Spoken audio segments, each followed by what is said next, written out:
Welcome to my art journey. I'm Roger Snell, celebrating the beauty of life. In this episode, we're looking at purple henbit. It's a weed, although I think it's a gorgeous flower that almost looks like the lavender fields of France. Purple henbit blooms in the earliest of spring, so it's really the first color you get that fills all these pastures of Kentucky, where all the horse farms are here around Frankfort, where I live. There's even henbit blooming in our yard right now.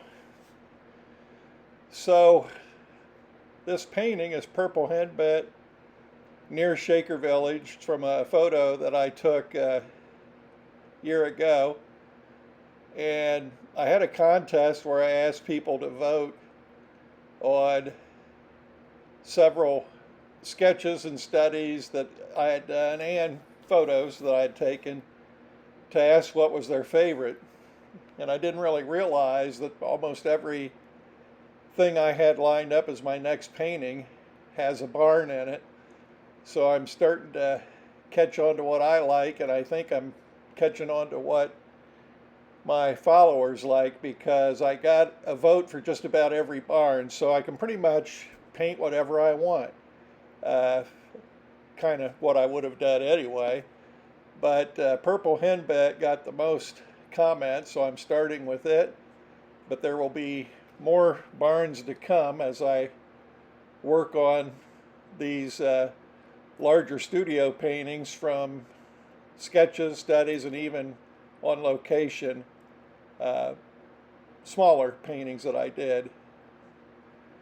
This is a longer video than usual.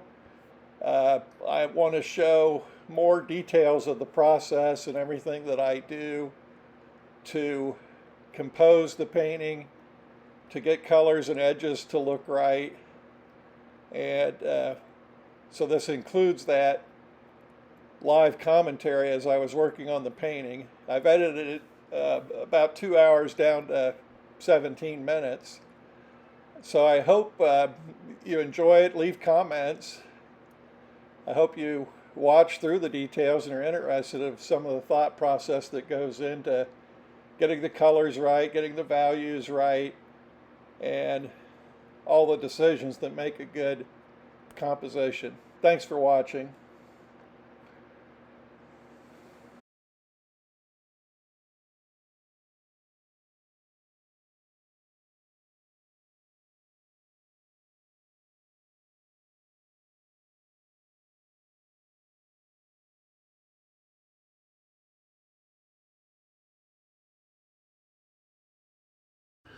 As I get ready to start another day, here's an example of the constant adjustments that are made as you work on a painting. In this case, the value is a little too dark here, and also too abrupt between the two edges. And so what happens is, with this being so dark and so much contrast, it pulls it forward. You don't see the distance that needs to be shown across the field. And this is going to have to be toned down a little bit too. It's also too dark. It pulls the barn too far forward. The sky is coming together nicely. It's nice and smooth. There's a little bit of blue here, a little bit of purple. But I need to get a little bit lighter on the sky and the value, and a little more blue in here. There's pockets, as I look at the photo, there's pockets of blue that kind of go through here, and I think that'll make the sky more interesting to have that variety. And this is what makes this painting challenging, because the values, light and dark, are so close together. So the blue and the purple actually need to be close to the same lightness. So that'll be something that I'll concentrate on today, to try to improve on that. See if I can lighten this, maybe lighten the barn a little bit. And if we have time, I'll get to more detail in the foreground. breaking up that edge a little bit. It's a little too straight. The other thing is it's not quite as yellow as I'm showing it either, so tone that down a little bit. The thing with vibrant colors is it draws your eye to it, and I don't want the eye to go here because it's not the focal point. You'll see as I knock that edge off, see how it starts to recede? It looks more and more distant. That's what I want. I don't mind that little pop of yellow there because it pulls your eye there, that little bit of difference there. You wouldn't think so, but those little subtle shifts get your attention. I think this is too purple. It needs to be dulled down just a little bit. This brush you're seeing me use is a dagger. It's got like a sword like edge to it, and that's actually by a artist in Australia that I love. He has some great instructional videos. His name's Andrew Tischler. He has his own set of Rosemary and Company brushes called the Tischler. And I really like it because you can get this straight edge, but you can also lay down a lot of paint. I just don't like that contrast. Even though it shows a lot of contrast in the photo, I don't like it because of it pulling your eye away. I want to stay over here to the barn. You know, despite what that photo shows, I just don't like this as a dark edge at all. I just think it brings everything too far forward, so we're going to really get rid of it. There, I think that helps. Then we'll put a touch of variety here so it's not just one dark streak.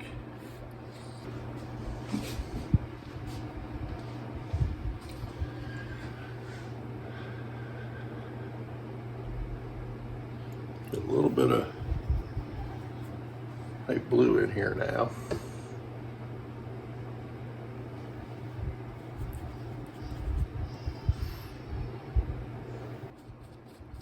See how forgiving oil is? If you don't like something, just go right over it. Smooth it out. I want a pure blue, or a little bit more pure blue down here at the horizon. Keep it very light. This is the kind of stuff that gives depth. These are water mixable oils by Cobra and Winsor & Newton, called Artisan on the Winsor & Newton. And so I can clean and thin with water, even though this is oil, which is kind of amazing. Makes it a lot easier to work with. I don't have to use solvents, so I don't have the odor. That's good. And there's that little bit of light blue I want to get in there.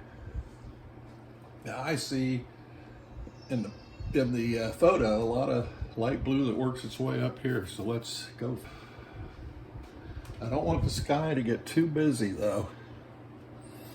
You know, don't want too much variety or strokes showing, because again, it's not about the sky. We just want the depth. I did a half hour 2 days ago, half hour yesterday, half hour today, and that seems to be all I have the attention for. Plus I have other painting to do. We're painting the kitchen cabinets. So when I told Linda I was retired to be a full-time painter, she thought it meant to do her kitchen cabinets instead of art. But anyway, so that's it for today. My goal is to get the sky a little bit lighter, and I also want to get rid of some of this contrast. I don't want attention called to the sky, so we're going to try to lighten things up a little bit and smooth out some spots so not so much attention is called to the sky. A little less contrast, a little less attention to the sky, but there's still variety. And what I've done is get the lights and the light in a variety of colors, but about the same value. And I put a pop of brighter blue here. That kind of does get your attention up to there, and that's what I want.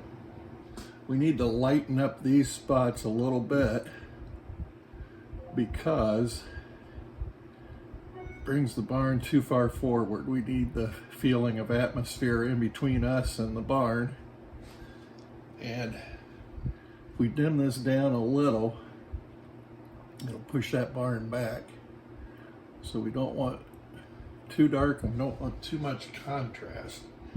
Now, time for the silo here.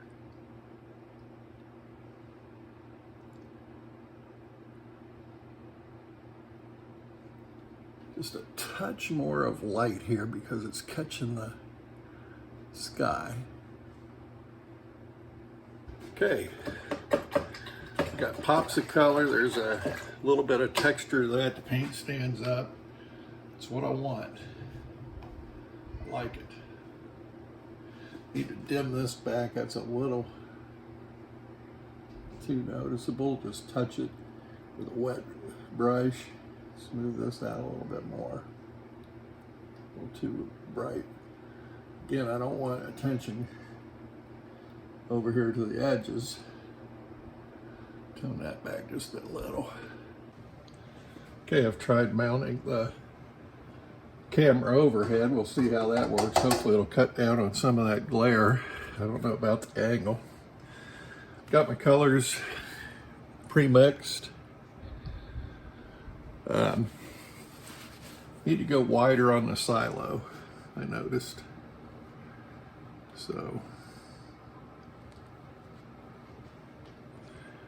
do that. Got a spot here that needs to be erased. See if I can do that with a palette knife.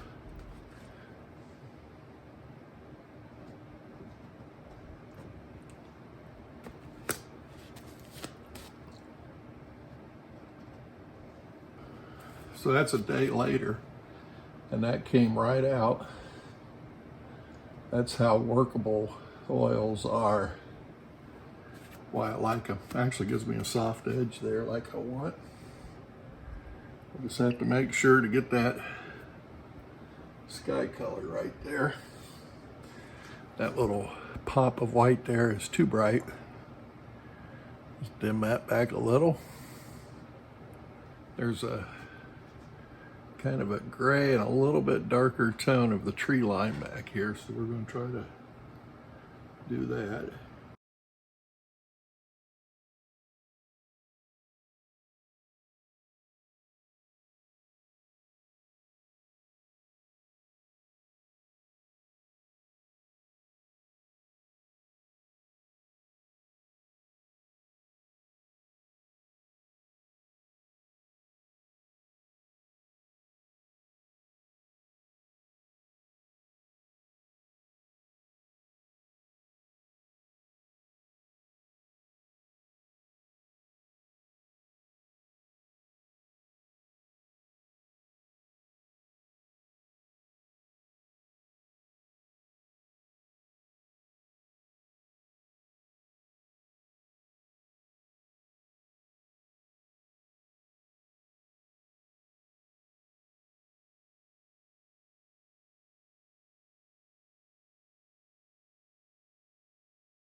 Okay, all those little changes aren't contributing that much, so that means it's time to stop. I stepped back and looked at it. I don't see anything that jars me. Take one more look. Get ready to sign this. So this is purple henbit near Shaker Village, Kentucky. And I had that contest to have people vote on several sketches that I had done. And turns out almost every photo that I had planning a future painting had a barn in it. So when the votes came back, it was like for every single different one of the barns. So I think I'm on the right track. What I like are barns and rural scenes, and looks like so do the people that are watching.